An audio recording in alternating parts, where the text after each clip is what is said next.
Morning, everybody. Morning. I think people have stopped arriving, so we should make a bit of a start. So it's good to see a good number of people. How awake are we feeling? Yeah. Okay, got a bit of energy left for the morning. Brilliant. So thank you very much for coming along to the capacity building session. I'm Shona Campbell. I'm a knowledge transfer advisor with Innovate UK KTN, and this is Sharon Perry, who's another knowledge transfer advisor. Our names both begin with Sh. We started around about the same time. We're exactly the same age. We did our PhDs in the same university. But this is proof that we're both distinct people. However, if you do use us interchangeably, we've got very good at moving emails between the two of us. So it's great to be with you today. We've also got some panellists who will join us up here a little bit later, particularly as one of them, unfortunately, has got stuck in traffic and will be slinking her way in a little bit later. But it's absolutely fine because we've got a bit of an introduction to the session to give you first in any case. Right. So, to those of you who've been here throughout the session, we had a very useful introduction, I think, to this session when Dame Jessica Corner from Research England spoke to us yesterday morning. Was it just yesterday morning? So she was talking about the need to build capacity for knowledge exchange to address the nation's objectives, and she had really interesting observations on the place agenda in that respect. So that's just screenshots of a few of her slides, which I thought was a really useful introduction. So today we're going to assume that the fact that you're here means that the universities that you're associated with are interested in building capacity. That's that starting assumption for us there. And so we're going to share some approaches of how others have been undertaking activities to build capacity.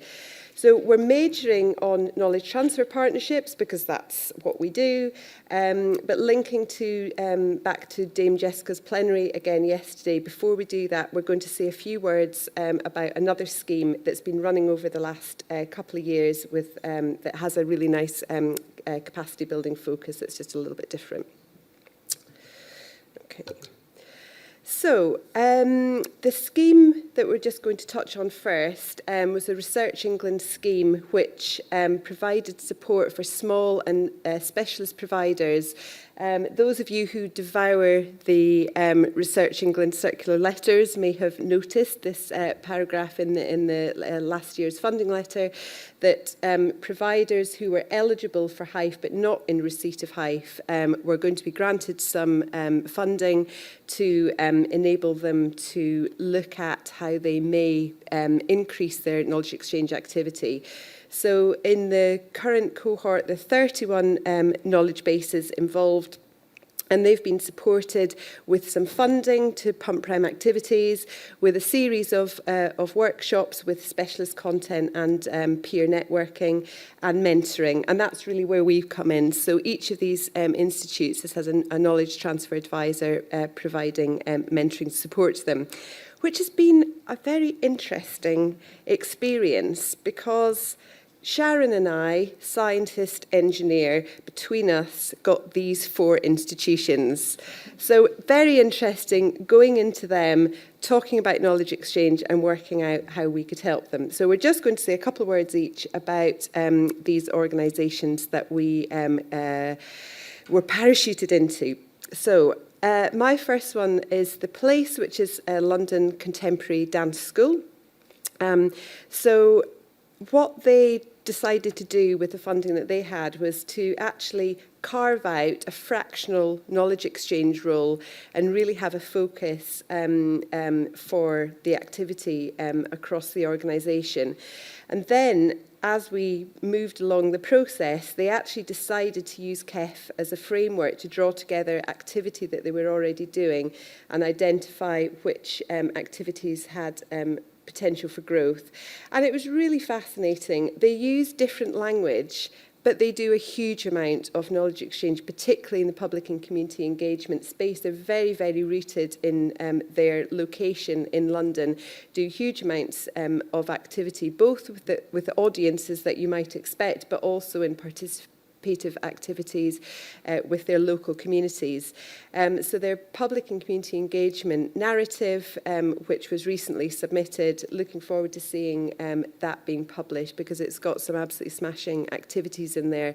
I think this whole exercise has just made them realise, yeah, we do knowledge exchange, we're good at knowledge exchange, and there's quite a lot of it. So that's been a really positive experience. So the second one, still in the dance side of things, is the Central School of Ballet.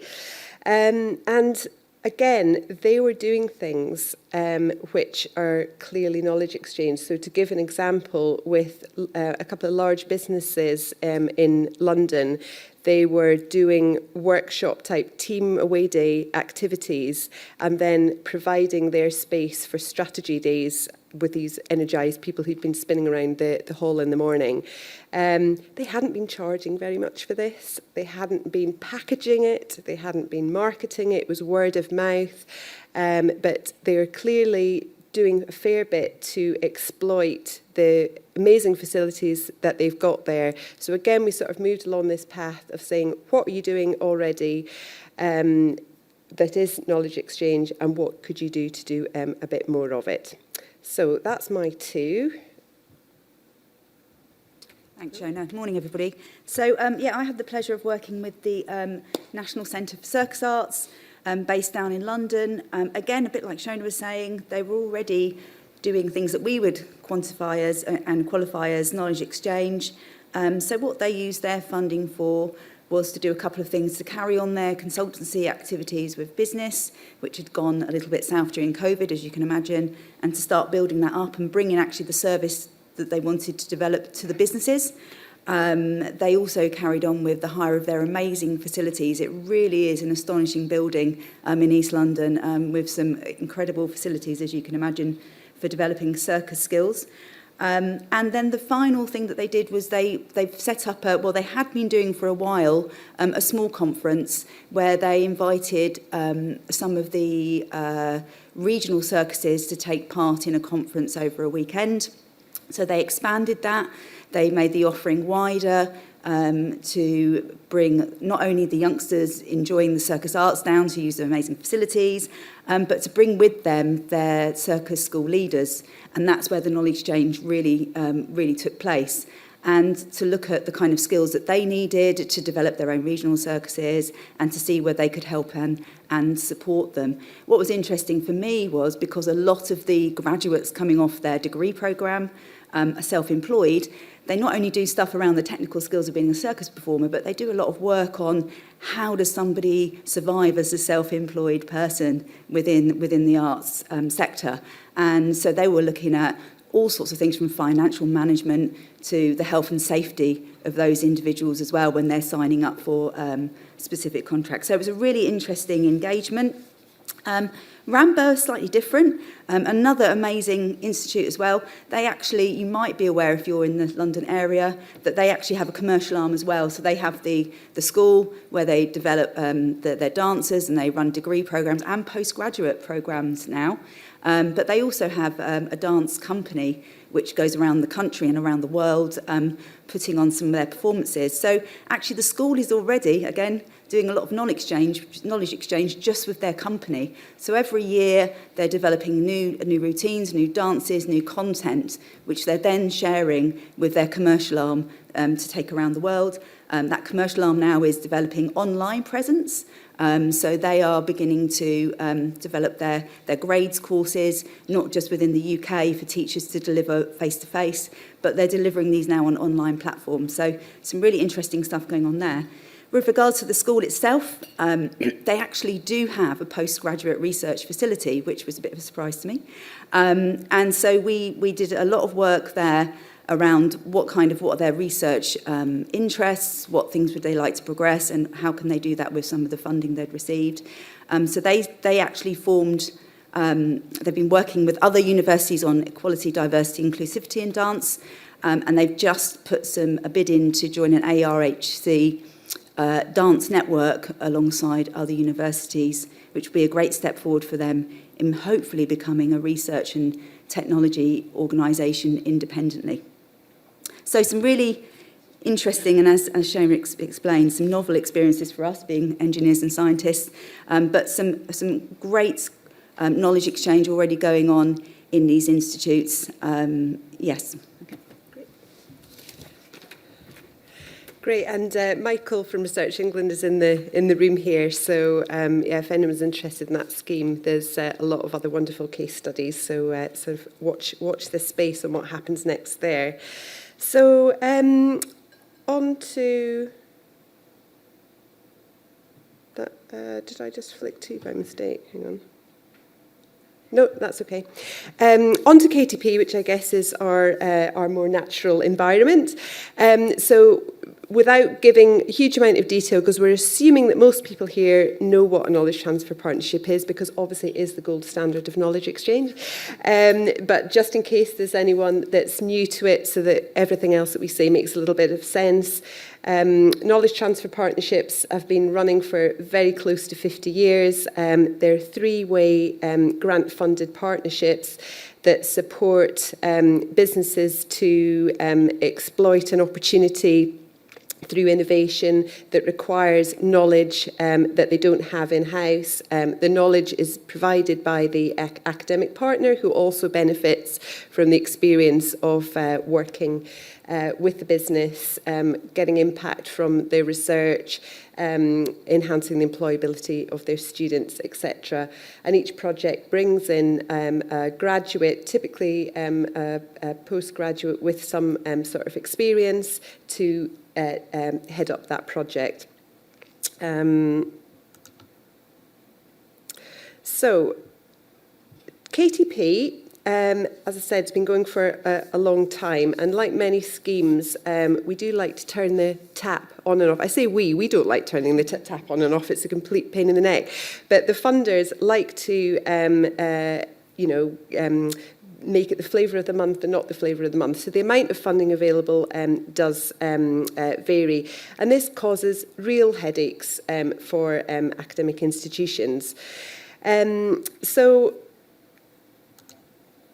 this graph is approximately the last 10 years, and it shows the number of KTP programmes live across the UK. So you can see what I'm talking about. It's a bit of a roller coaster.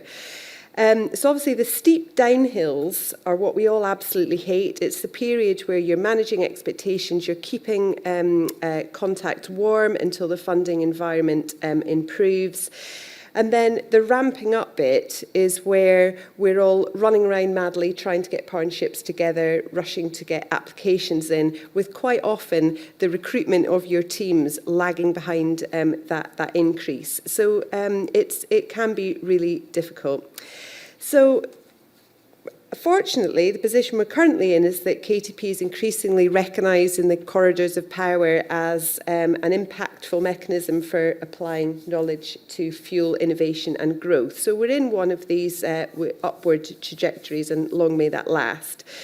So we're initially looking at growing the programme to 1,000 live programmes with a sort of stretch objective of 1,200, which is budget dependent. We're currently at about 800 for context. But with projects starting and finishing all the time, what this means is looking at around about 500 applications per year, give or take. So realising that this was a bit of an ask, Innovate UK KTN negotiated some funding to support universities and other knowledge bases to achieve this growth. So what we did was... other slide first. Yes, so this broad package of programmes, as well as just doing more of the same, there's been a bit of change in terms of the different types of KTPs you can do that broadens it out. So the standard KTPs remain the biggest part of the programme, but we've also got management KTPs that were established around about 2019. very hot off the press are the public sector management KTPs. I believe we're in single figures in terms of what's been submitted and nothing's been awarded as yet, so that's very new. The accelerated knowledge transfer, which was a pilot programme last year and will be repeated again this year, which are 2 to 4 month projects for early stage testing of ideas, ideally leading to full KTPs. And then there's the African agriculture KTP as well. So in terms of capacity building, we undertook 3 activities. So the accelerated KTP was part of that, so that's pipeline building, a KTP bootcamp for people working in KTP teams in universities to upskill, and then the capacity building programme, which is what we're going to talk about today. And this is where I hand over, I think, to Sharon. Let's hope so. Okay, no, we were going to do a Menti activity first. No, sorry, Shona. Just before we start that. I forgot we'd moved that around. Yes, so we chucked a couple of Menti things in, and this is in recognition that we all had a good night last night, and we might need to, keep our brains active. So the first question that we're going to ask you is, assuming that you are aspiring to growing your knowledge exchange activity, what would you say are the main barriers to growth? So if we just give everyone a minute either to get the code or to scan the QR code. Does it work all right at that sort of distance? Yeah, that working okay? Okay. Oh, do you need to go back? Sorry, can we flip back a second? Thank you.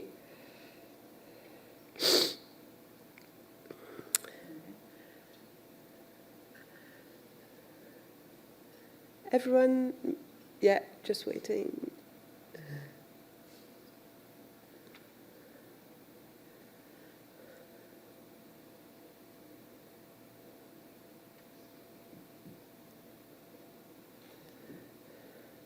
If you're struggling, I wonder if the code might be easier.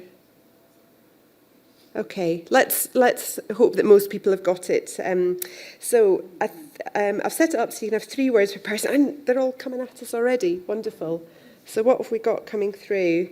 Capacity, academic capacity, absolutely. Time, suitable companies, yep. So there's the internal and the external. Workloads, absolutely. High-level support, yeah, that's something I see a huge variety between universities. The presence of a senior ambassador makes an enormous difference. Great, lots and lots of ideas there, and a little selection there in the middle, which sort of capture the big ticket items. Brilliant. And still coming. Great. These were themes of the activities, weren't they? Yes, yeah, absolutely. So now I will definitely let Sharon pop back. So you can keep adding to that because we'll be having a look at that afterwards, just to see if there's anything coming through that we can address in future. But thank you for participating. There'll be another one a little bit later. So Sharon, now you can. Yeah, I'm glad I don't have to do the Menti stuff. That's way out of my comfort zone. Okay, can we? Yeah, thank you. So, where's that? Moving on. Okay, brilliant. That hasn't moved on mine. Give me 2 seconds. Okay, so we're going to talk a little bit about capacity building. Shona's already mentioned there were 3 programmes that we got some extra funding for. We got funding of about £3 million to work on increasing capacity within our knowledge bases. It was a programme that I had the joy of running as the competition manager. And for KTN as well, it was really interesting. It was the first time, I believe, that we've run a competition from start to finish, where we've not only done the briefs, the applications, defined the rules, but we actually dealt with all the finance side as well. So it was a really good opportunity for the KTN to explore doing something new on behalf of Innovate UK. So the competition launched in October. We then were able, in the position, to award money by December, and then a lot of the projects got started in a sort of January timeframe, completing by the end of March. And we're now in what I'd call the reporting phase. So thank you for all of those who submitted your final reports on capacity building. We are looking at that data. I'm going to present a little bit of it in a minute. But we're also looking at the content and trying to develop some best practice guidelines that we can share with the community. Some really interesting activities that we're going to talk about today that some of the knowledge bases have undertaken. And you know, to really support, what we found is that we've got a lot of new or returning knowledge bases to the programme. So hopefully there'll be some good information there to give you some key areas to tackle, to address some of the issues we just talked about and we raised on the Menti that was stopping you building your KTP programme. So unsurprisingly, the kind of activities that people wanted to fund were all around sort of collaboration between knowledge bases, which was great. Running events. These weren't just events to business. One of the key takeaways I think that we've had so far from the final reports is that academic engagement that is key, and maybe some of even the existing knowledge bases had lost touch with their academic base in terms of using KTP as a vehicle for funding and collaboration with business. And also not just existing academics, but we saw a lot of engagement with early career researchers, which again, you know, with the framework of KTP, it's an ideal platform for somebody to get involved in collaborating with a funded business project because they have that support of a senior academic within the programme as well. They have that option. We also saw a lot of the knowledge bases engaging with sectors in the SHAPE, as the word I've learned this week, today, the SHAPE sector, so in the social sciences, humanities and arts sector. So looking at how we can use KTP as a way to collaborate on those academic subjects as well with businesses. The other big portion was around marketing, particularly to businesses. So going back out there, seeing which businesses are in a good position maybe to now engage with KTP and having the opportunity to spend some time and resource on that. Another small developing area as well was new business tools. Are there tools in existence that we can use to get more reach and engagement with business? And there is a suite and a range of products that people have identified that they've been using. So these are the kind of activities, and this is the sort of information we hope to put in the best practice guidance that will release in the next couple of months. So some key statistics as well. I really feel like I need to grow. So we had around 116 knowledge bases taking part in the programme. Currently, I think we're working actively with about 105. Around 30 of those said themselves, they self-declared as either new KBs to the scheme or they had sort of rather dormant portfolios. Interestingly, 76 of the knowledge bases, so a really high proportion, did activities with other knowledge bases. So a lot of that was, you know, working alongside a more experienced knowledge base, and we're going to talk about that later. But we did have activities where there are up to 9 knowledge bases collaborating on events. And again, I think we're going to talk about that particular event in the next part of the session as well. And then the new sector piece, so this idea of it going beyond STEM and looking at KTP as a vehicle to fund other types of projects. We had 53 knowledge bases saying that was something they actively pursued with the capacity building projects. So I think that's enough from me. Hopefully that's given you a flavour of the competition. Like I say, we've got a lot more coming out of this this competition at the moment, hoping to produce we've got some really good data and statistics on predicted capacity building and, you know, how many projects we're expecting to see due to this activity over the next 1, 3 and 5 years. So yeah, we'll be putting that data together and hopefully making that available either as a report or through your KTA next time you have a conversation with them. Right, so I'd like to invite our wonderful panellists to come up and join us at the front here, if that's all right. And Rhiannon, I'm really glad that you won against the traffic. That's not an ideal start to anyone's day, is it? Great. So as they arrive, very grateful to Rihanna from De Montfort, Kayla from Cranfield, Howard from St George's and Rob from Essex, who are going to share a little bit about the activities they did. So we've selected these wonderful people because we thought that the activities that they did something a little bit distinct. They're all quite different from each other, so they'll give you a really good flavour and perhaps give you some ideas for what you can do. So I'm going to invite them up one after the other. Just to say a few words. So we're looking at sort of 3 to 5 minutes per person, and then we'll take questions at the end, if that's all right. So if you've got questions that are specific for a person, scribble it down, and we'll get those all dealt with at the end, if that's all right. So Rhiannon, it feels a little bit unfair after your slightly awkward start to the day, but you are up first.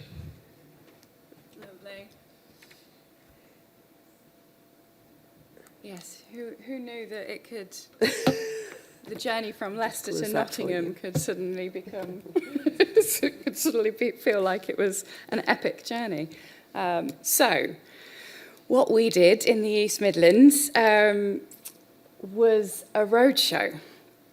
So us at De Montfort, a little bit of context for the team that we have. There's 2 of us that look after knowledge transfer partnerships. So it's a lean team with a growing portfolio. So we also did a few other activities to sort of grow our strategy and grow our marketing materials. But the thing that we did collaboratively with the rest of the East Midlands was this roadshow. So 9 of us as knowledge bases in total, and we split into regional teams. So there's some photos there of the Leicestershire leg that we did in collaboration with University of Leicester and Loughborough University. And I'll just flick on to the next one so that you can see what was happening pretty much at the same time in Lincolnshire, in Derbyshire, in Nottinghamshire and in Northamptonshire. So we spread out across the whole wide range of the East Midlands. I'll flick back to that one to do the sort of context of what we did. So the challenge we were trying to address was reaching business and industry that don't normally engage with universities, going out to them as opposed to expecting them to come to us. We put on a whole load of events at our universities, market it out to businesses and industry and expect them to come out to us. But if they don't know what it is that you're trying to tell them, we're seeing that they don't often come.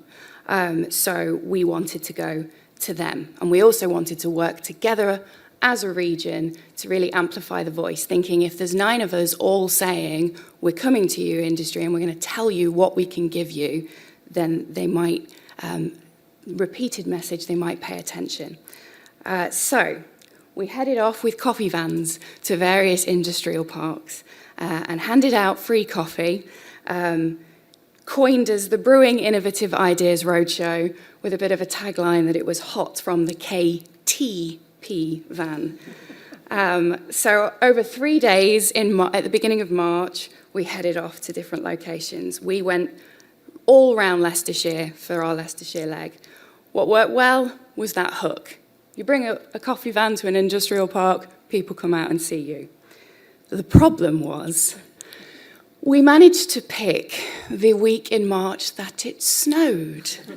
As you can see, we'd planned it months in advance and thought March will probably be the best sort of time in this period of the capacity building fund for the weather. How wrong we were.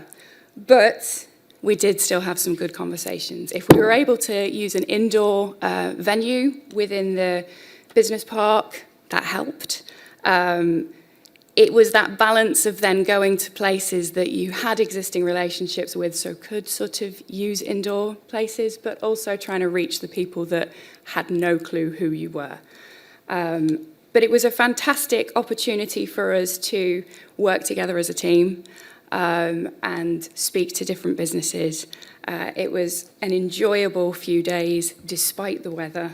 And yeah, I think we're definitely at De Montfort thinking we want to do this again. This will be an approach that we will use to reach businesses, going to them, and yeah, seeing what that will come and seeing what ideas will come from that. Thank you, Rihanna. So, next up, you're very welcome to clap. I think it deserves it. So, Kayla, I think you're next, if that's all right.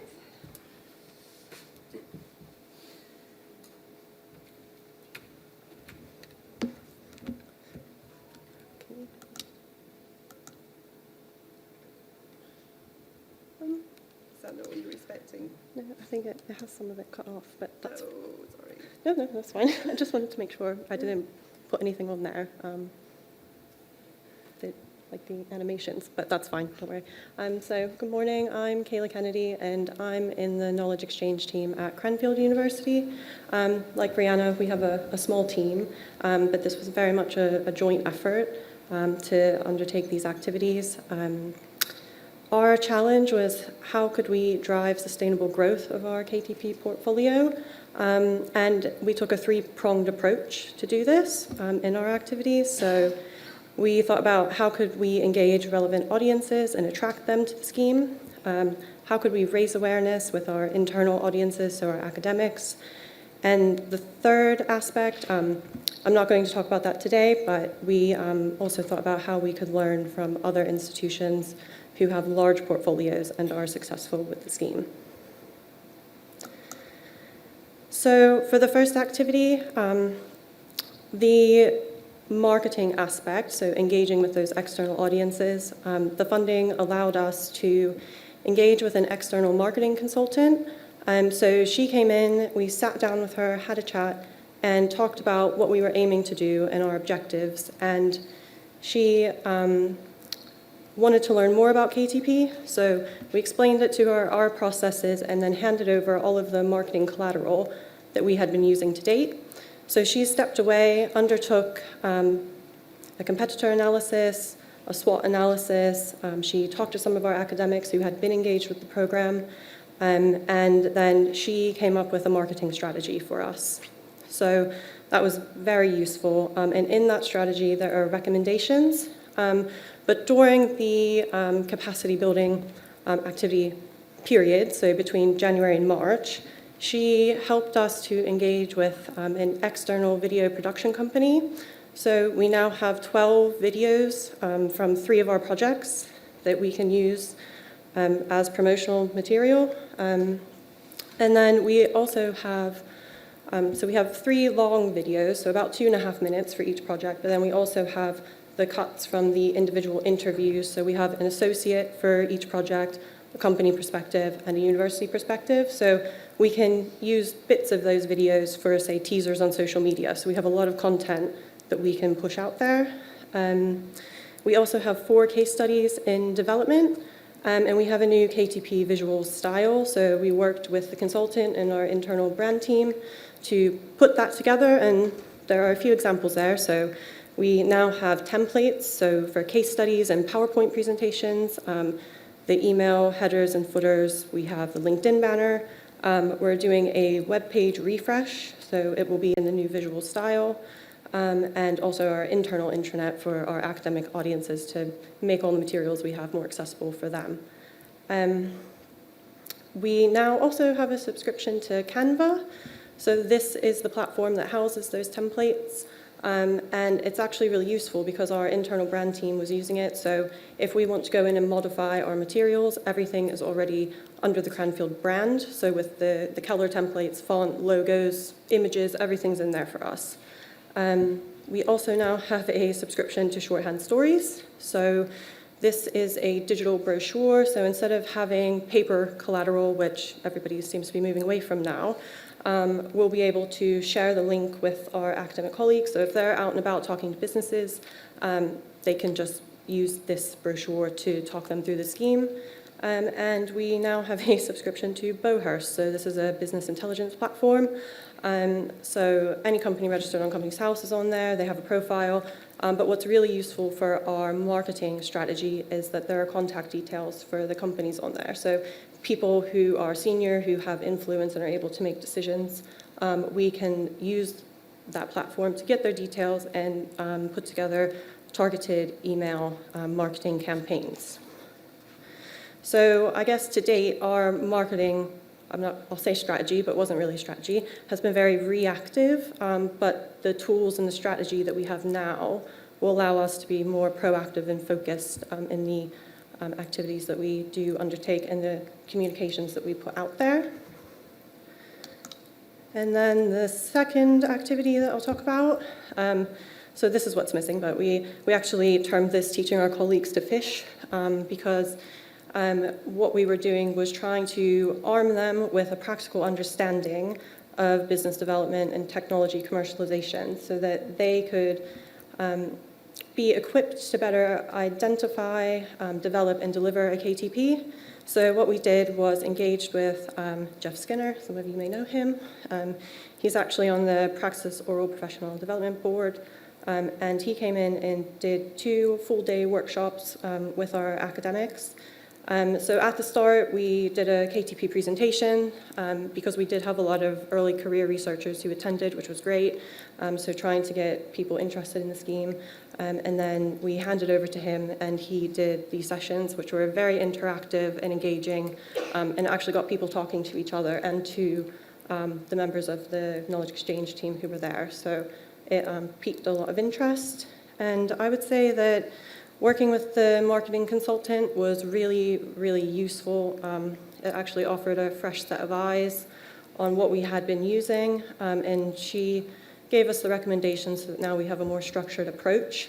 And she also provided in the strategy the evidence that we needed to then go on and subscribe to the tools that I mentioned on the previous slide. And yeah, I think keeping this sustainable, with the strategy now we have a kind of framework and a plan so that we're not releasing too much content at one time. We have a schedule throughout the year so we know when's a good time to release things, so we're not bombarding all of our channels with too much content. And then we also have the recommendation to agree marketing obligations at the start of a project, and have a set of questions, so say at the beginning, midpoint, and end, so that we're capturing this content throughout. And that way we have a constant stream of, I guess, collateral that we'll be able to use to keep everything fresh and updated. So yeah, I think it's quite successful, and looking forward and seeing how it all plays out once we get everything going. It's still a work in progress. Some of it has started, but yeah, still more to do. Thank you. Thanks, Mira. Right, third up we have Howard. So Howard, if you want to come and do your thing.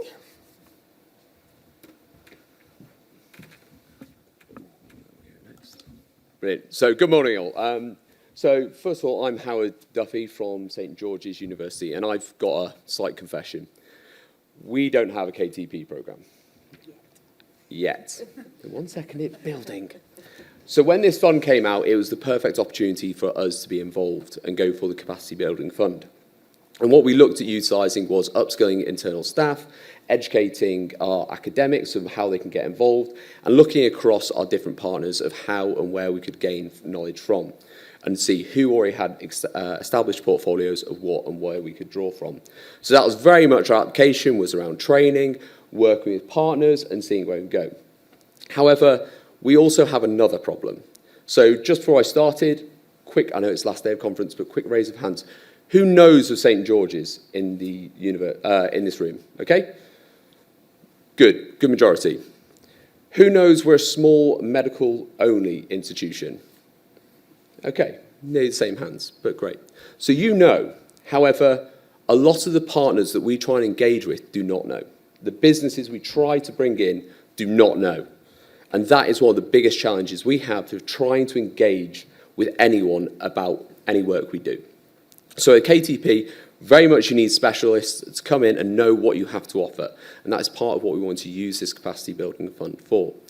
So something we looked at doing, we're very fortunate to be part of the Big South London, and Adele spoke about this yesterday, but with a range of other universities that have skill sets, and we looked at partnering with LSBU for training, Kingston for our showcase, but especially with Roehampton, our brokerage event. Now, what's that looking at doing, our brokerage event?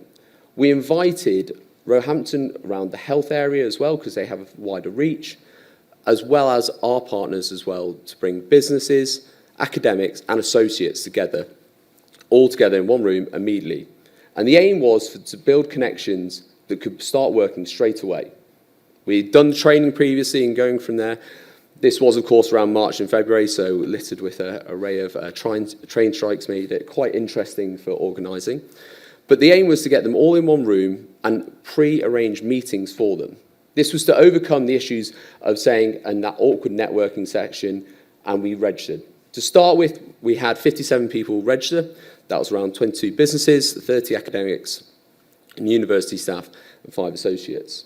So it was a really good event, but the task was, and the main point of it, was to have an event and to arrange 4 meetings that they were pre-partnered with, and they could go on and discuss the potential of KTPs. Now, come to event day, obviously, 40% dropout. Great, always the way.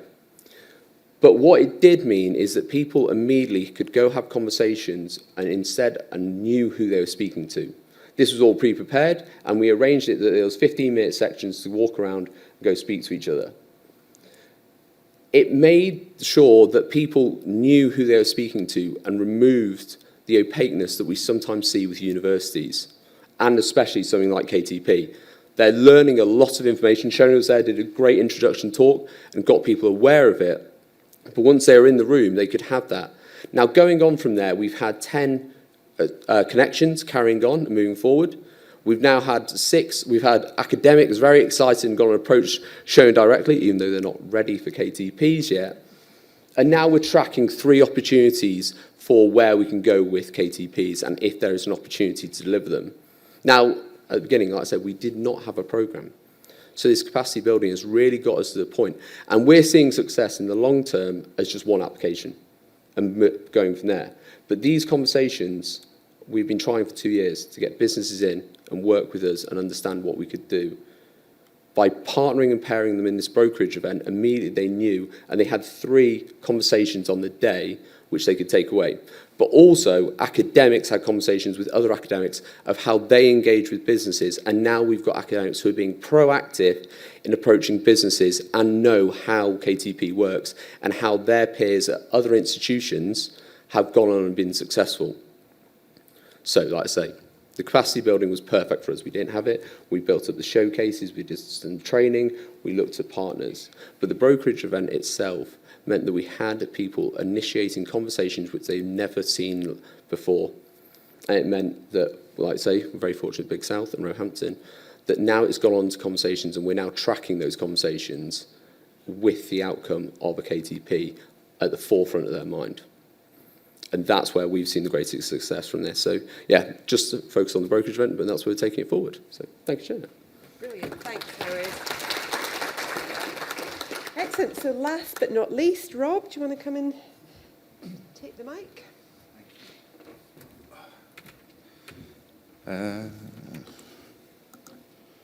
Right, good morning, everybody. I'm Rob Shatton. I'm the Knowledge Transfer Partnerships Manager at the University of Essex. So we're in the fortunate position at the moment of being established and having a large KTP portfolio. We have the UK's largest active KTP portfolio as it stands. So what we decided we wanted to do with our capacity building project is use our existing evidence of where our projects come from, identify the areas, therefore, that our projects weren't coming from, and try and diversify our outreach, our marketing, and also the nature of our portfolio over the longer term. So we set out to use a bulk of our capacity building funding for diversification of our marketing streams. So this looked like several bespoke designed LinkedIn campaigns in which we addressed geographies and also business sectors that we hadn't covered before. So Essex, obviously being close proximity to London, has a huge range of business activities in it, but we're also geographically quite close to the tendering area, which looks very, very different from, say, logistics and transport-heavy areas in the southwest of the county, or some of the tech corridors in Shoreditch and East London that we have access to as well. So geographies was certainly one area of it. We looked at sectors that we don't currently market to as well. So the wholesale sector, the consumer services sector, for instance, which have presences in our locality, but that we weren't marketing to. And we also explored opportunities to engage with female-led or black ethnic minority-led businesses, which did not make up a large part of our portfolio when we analysed it. The idea for us was that we wanted to move away from what our bread and butter has been, if you like, which is data science and AI-heavy projects. We have a very successful School of Computer Science and Electronic Engineering, which makes up about 70% of our KTP activity. And our primary ambition is to move away from that weighting and try to make sure that we expand out into the two faculties at the University of Essex that we don't currently engage with to a great extent. So alongside that outreach activity was what we termed in-reach activity. It's not a phrase I love, but it's quite well suited to what we did. So we've established what's going to continue over the course of 2023 as a series of sort of drop-in roadshows, if you like, that we're taking around campus, around to our other campuses in Southend and Loughton as well, to try and make sure that we are present and active and available for staff in those two faculties that, as I said, we weren't currently engaging with to a significant extent. Alongside that, there was an opportunity for us as a business engagement function to learn from internal and external knowledge, and some of my colleagues in our innovation marketing team had some really useful experiences learning from some of our internal experts on ED&I and on marketing to specific geographies. So some of the outcomes, I won't go into all of them in great detail, but our tailored campaigns were extremely successful. They generated over 350,000 impressions between the 6 of them in about 6 weeks of activity. That's generated a huge number of new potential opportunities for us. I've put 75 leads on the slide. I think we've had meaningful conversations with about 40 to 50 of those leads so far.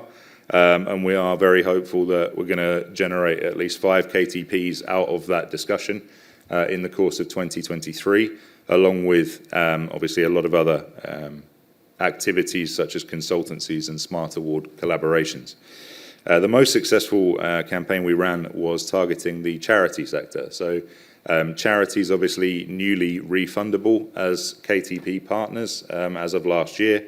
And it's a sector that we really wanted to tap into because Essex, Suffolk, Norfolk, East London, there's a huge number of active charities of the sort of organisational volume and structure that they could support a KTP.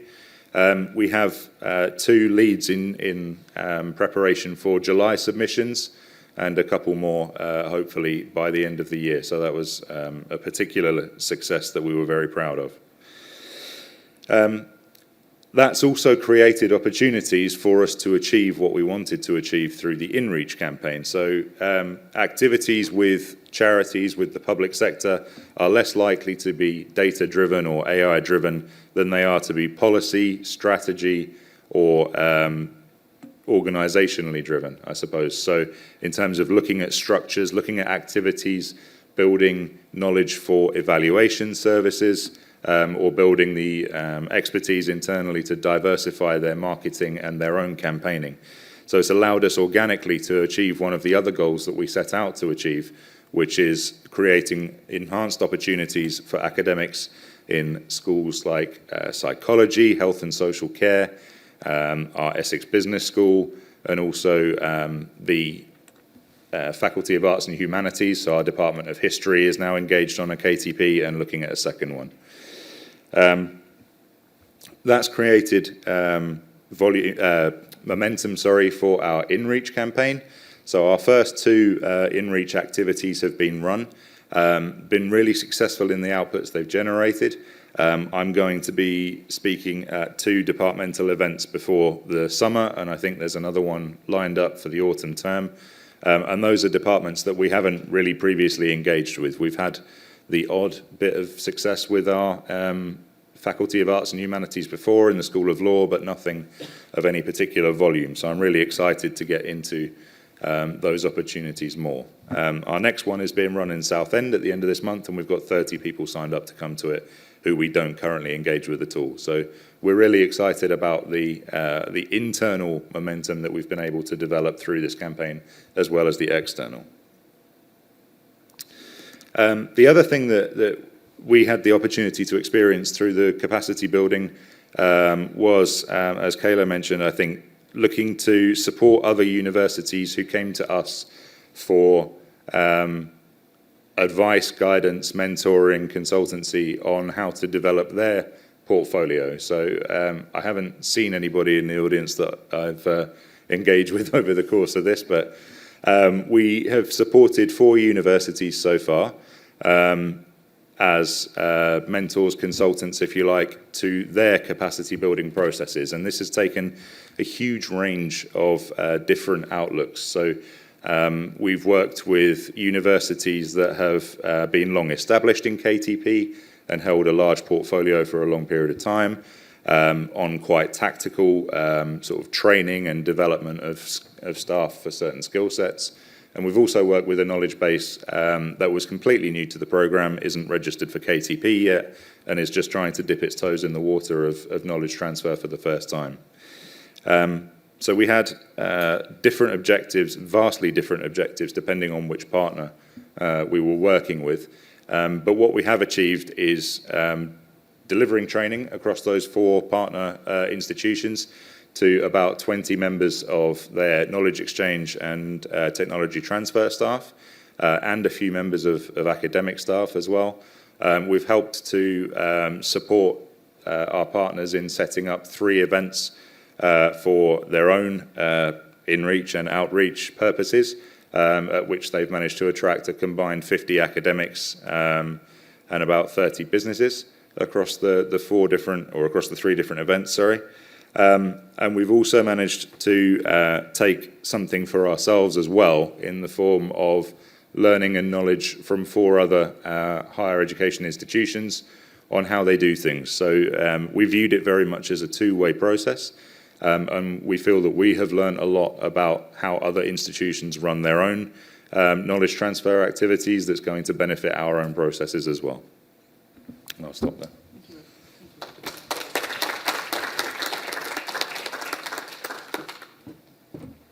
Excellent. Well, what a great range of activities. I hope you find that useful. We've got about 20 minutes left. So in that time, it's really over to you to ask questions of our panellists. Just as you start formulating your questions, we've just got a couple to warm the panel up. I'm thinking we won't do all of them because I think we, in terms of time, but do you want to... What about... Start with number 2. Yep. Yeah.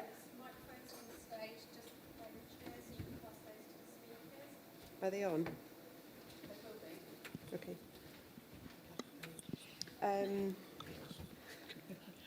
So can I start off with Rihanna, if that's all right? Sure. If you were going back to the start, would you do anything differently? Yeah, I think in all the busyness of planning the roadshow and what we were going to do, we did a little bit of pre-marketing to the businesses that we were visiting, but I don't think we did enough. And that is definitely something that we would change. We'd identify a list of those are the businesses that we particularly want to speak to, and we would tell them we were coming, and in effect book them in to see us. We did that on sort of an ad hoc basis with a few businesses that we knew were there and told them we were coming, but we didn't do enough of that. So I think we'd have seen a little bit more traction had we been able to really put that pre-event marketing in place. Excellent, thank you. Are there questions beginning to come through? Anyone want to stick the hand up? I think we'll go out. We can always come back to our questions. Question. Great. Yeah, let's go to you. Just that it's linked to... Hi, so I'm from the University of Aberdeen, Barbara. So linked to that, was just wondering what type of staff from the businesses came out to the van. I mean, did you manage to target the right level? That is a really good question, yeah. We had a mixture. Some were junior members of staff that saw a coffee van and thought, yeah, I want a coffee. Others were more senior. In some of the locations, we were able to sort of go in with a bunch of leaflets and say, we've got a coffee van outside, come and speak to us. And we did get a few senior staff members come out for that. But I think, yeah, linked to what I said earlier, if we'd have done a little bit more of a, we're here, we might have got a couple more decision makers out. But we definitely got some. Yeah. Okay, gets interesting. Any other questions coming through out there? Another one. Oh, right. Hello, Rob Singh, University of Essex. So in most of the examples, they involved partnership working with other universities. And I'm wondering now, so you've run these programs, and I know there's some intention to keep elements of them that I heard in some of the presentations. But is there going to be any legacy benefit in embedding partnerships with other universities for kind of ongoing kind of legacy of work together in the future? So I can say that being a small specialist is the legacy is because of the expertise that we have. We've said that we can look at either joint KTPs, but also they're able to send anyone that they don't have the skill set for. They can then send them to us, and we can pick up the conversations. And that's where we focus and really starting to hone our skills now. That we are a specialist, we are an expert in certain fields, and not trying to be too broad. So that's our legacy. That they can now signpost people to us that potentially it's beyond their skill set, or they don't have someone that is able to work in that field that they can come to us. So that's how we've now taken it upon. But also, similarly for us, if we get approached and it has some health element, but realistically it's more around the business or how they're going to end up, we're going to signpost to them. And that's grown, and like I say, with Big South, and how we've gone about is that's our legacy piece for our partners. Yeah, great question actually, because that was one of our pre-prepared ones. It's whether regional collaboration is an opportunity or a threat. So, Rhiannon, I think you've got something to say on this. Yeah, we've been doing a few joint events with Leicester and Loughborough on site at any of our universities for a couple of years now, and we've got the benefit of a civic universities agreement that's starting to brew, so that's encouraging that working together. And I think it is recognising that there's overlaps, but we are three very different institutions, and there's strength in us offering a unified voice to our business community, showing them the three universities are here, we want to work with you, and we've got areas that are distinctive that we can offer you. So actually using that collective voice to get the generic message out and get the businesses then to come and speak to us. Great, thank you. Any other questions? There's one over there. Thanks, Anita.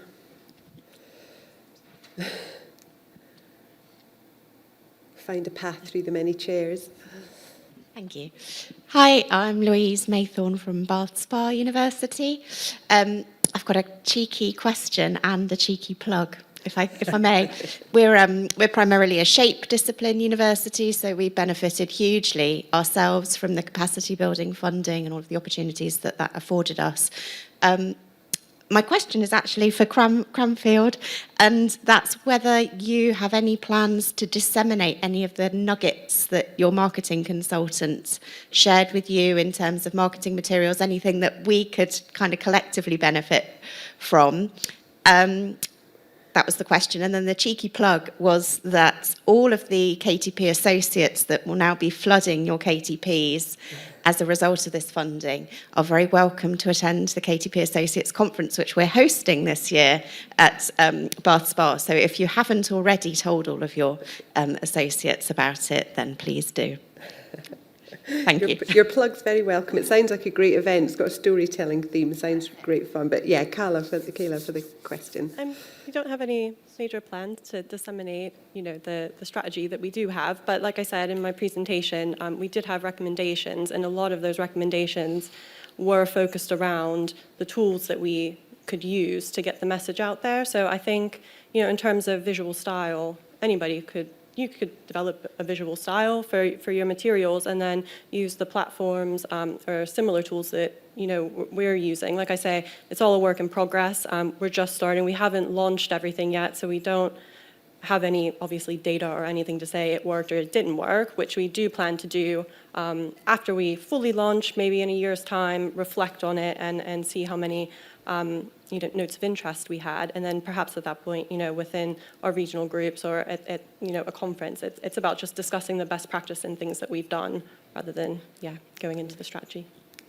So obviously one of the reasons that we're running this event is because we're really, really keen for there to be a legacy. This was one-off funding, and we always hoped, so there's going to be the best practice guide that Sharon mentioned. But I think, the digital tools to me really caught my attention, because having previously worked in a university, we were always bottom of the pile in terms of marketing attention. So the thought of having easily editable tools which enabled easy creation and editing of case studies seems like a great thing. Another question over, here, hi. Hi, thank you. Sarah Tees from Lancaster University. This is all music to my ears. I lead around arts, humanities, social sciences, shape, however we want to call it. And it just feels to me we've been trying to do more around KTPs, looking at the national database, trying to find other examples. We've had 2, which have been cross-faculty ones, which haven't come off. But we're trying quite hard, and obviously we've had some capacity building as well. But I'm wondering, is a legacy in the way that you've suggested, and it feels to me that there's a lot of interest, particularly around the kind of shape subject and this kind of move and shift towards more of those things. Really interested in the work that you've just mentioned from Essex around working with charities and otherwise. Is there something that maybe the KTP network could do, even if it's just some kind of online meeting or something, or a repository of tools that are more specifically around how we can learn from this particular fund and what's happened, particularly in those kind of shape areas? Because I'm really keen to bring my colleagues that are more from the STEM subject again. And they're open to working with us more around this, but it feels like there's quite a swell of activity and things specifically that I could share and use more around that area. Yeah. Rob, do you want to take that one? Yeah. I think it's probably one for about a year's time once we've seen some results. But yeah, I'd really agree. I think it's I don't think you are by any means the only people struggling to get that kind of sector, that kind of faculty engaged in knowledge transfer. I think for this specific scheme, there are challenges with showing the outcomes that are sort of primarily in the assessment of projects. But more broadly, I think the challenge of getting knowledge exchange happening in that faculty would be fairly uniform across the country. So yeah, I definitely think once, I don't know if Shona or Sharon would be in charge of that, but it would probably be a great one for about a year's time once we start all seeing some results to collate and share. Yeah. Yeah, I'll give an answer from our perspective on that as well. I mean, with regards to the application side, there are some challenges around, some of these shape type KTPs, and that started a conversation within our teams around, do we need to look at different impacts? Are there other impacts that we can include within the assessment criteria? Again, that's going to take some time to develop, and I know the National Forum we're also talking about setting up a working group around this particular subject as well. So yes, things, as Rob said, things going on, really interesting stuff coming out, capacity building that we can use hopefully to look at how can we make it not easier, but like more of a level playing field for those types of applications. More questions? Any more hands up? Yeah, great, thank you.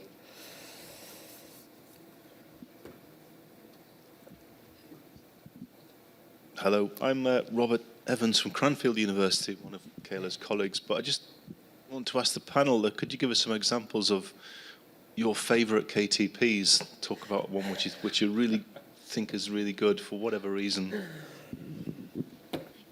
Nice question. That better not be to us. We could go around. Yeah. We're not allowed to have favourites. Sorry. Go on, Rob, you've got plenty to choose from. This is why you don't hold the microphone. Favourite in terms of outputs or favourite in terms of coolest subject? Don't dodge the question.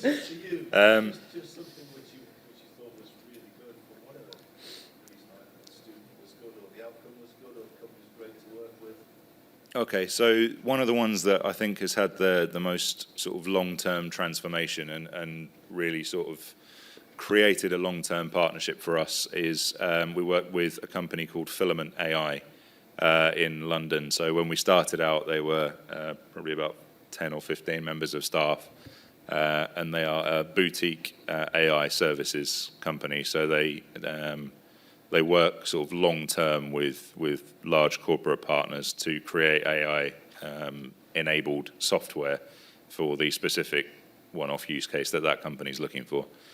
Our first project with them was about image processing. We had two hugely talented associates working on that project. The first one worked for about the first 18 months and then got an opportunity at the Wellcome Trust, I think, so we re-recruited and carried on. And we've also had a very successful second project with them, different school, different faculty, in fact, from our side, working on product design and user interaction, user experience, and growth strategy. The two projects that we've had have probably spanned about 5 years, I think. So there was a little bit of overlap between the end of the first, the start of the second. And the company has grown massively, managed to spin out some of the services that were developed in the first project into a separate company as of earlier this year. And we continue to have really strong conversations about future projects. I think it's likely that we'll have more collaborations together in the pipeline. And we've also been able to engage on other bids together for other Innovate UK funding. So I think because that one has started from such a small organisation, seen it grow, but also developed a greater partnership, I'll go for that one. I'll be quick because I'm conscious of time. We have a project that recently ended with one of our Cranfield spinouts, so corrosion radar. And it's just interesting to see started with us. We're still working together. And then, I mean, the partnership went really well. Actually, one of our academics, he now works there. So kind of poached from ourselves in a way. But yeah, it's just really interesting to see the progression and the relationship still continuing. And now we can see where it goes from here. But the KTP was definitely beneficial to keep that going. Thanks, Kayla. My favourite is the one that I've seen right from beginning to end since I joined De Montfort 4 years ago with East Midlands Chamber. So a very different KTP as well, with a very different kind of organisation. But they were wanting to look at regional data and help decision makers in both businesses and in terms of policy. So we got a fantastic one of our graduates who's a data scientist who automated a whole load of data scraping so that they could really drill into the data and present it in a way that then meant something. And that's created a new revenue stream for the Chamber, as well as benefiting the region, and the associate. His career is going to massively take off. He won a KTP award last year, which was fantastic to see as well. So that's my favourite. Great.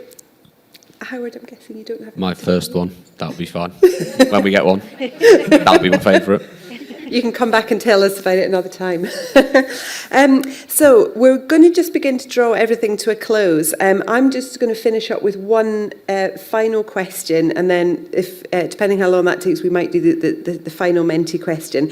But I'm quite interested to know how long do you think it'll be before you know whether these activities have been a success? It probably differ between you, so go for it. You don't need to all answer it, but a couple of answers would be really interesting. Okay. No, like I mentioned, once we get all of the stuff that we have in the works actually launched, so revamping the website and everything, and using these tools.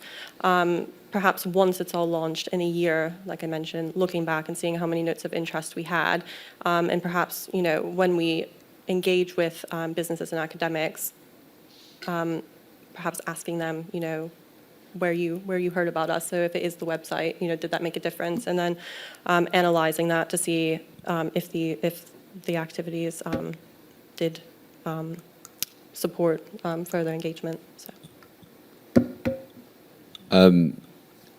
For us, it's getting one application in the next 12 months, but also something the Capacity Building Fund taught us was actually the capacity within the team to support this project and then the actual amount of work which is generated. Like I say, the brokerage was a lot to set that up and it would be a great success, but we couldn't run that monthly, for example, or even 3 a year would be a challenge, and then trying to manage. So what we want to do is build a sustainable portfolio. So 1 application, 2 applications next year, with potentially the first coming in the first 18 months since we've had this. So that's what we really learn, is that actually we need to balance it with other projects and that we can actually give the support so it does continue to be successful and is something that our academics want to engage with, and then the businesses have a positive engagement with us, because too often people just fall off the radar for us because we haven't got the capacity to support them, and because it's such a specialist field that can be really they don't want to engage with us anymore. So for us, it'll be around 18 months application, 1 then successful, and then continuing to grow, but not expecting exponential growth because we do not have the capacity to support it, but just wanting to deliver good projects constantly in the next 24 months. I think for Essex it will be quite varied. So the marketing and LinkedIn campaigning we did obviously has a relatively short sort of lifespan. So we already have some of the results from that, and hopefully it's going to generate a number of applications across 2023. The internal stuff we did really was seeding ideas for the much longer term. So it could be that you know, academics in the School of Philosophy and Art History, for example, know about KTP now, but it could be a year, 2 years before they come across the opportunity that they're looking for that adequately commercializes their research with a appropriate company that can also generate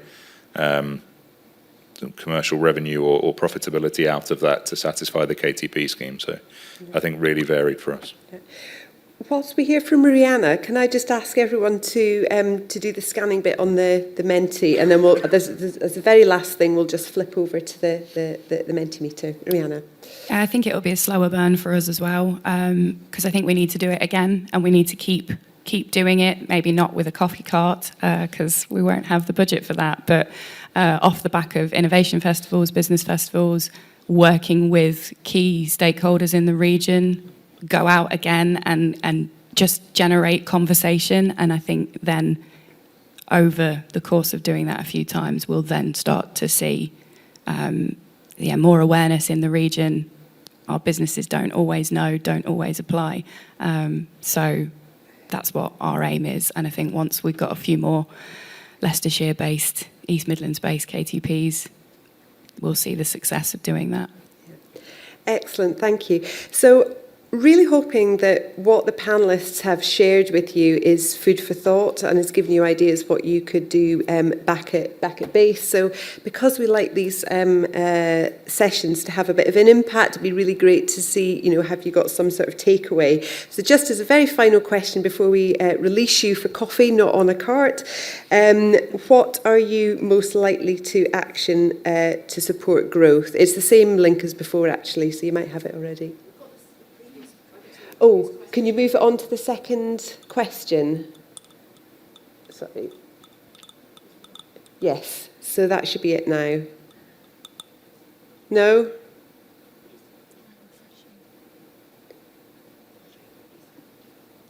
It's the same link. It should just move on to the next slide. If it doesn't work, it's not the end of the world. You can come and tell me about it over coffee instead. Okay, if that's not going to work, not to worry at all. So I'd just like to finish up by thanking my co-pilot Sharon and absolutely thanking Rihanna, Howard, Kayla and Rob for participating in the panel, and to all of you for getting actively involved on the morning after the night before. So thank you very much, and yeah, see you next time.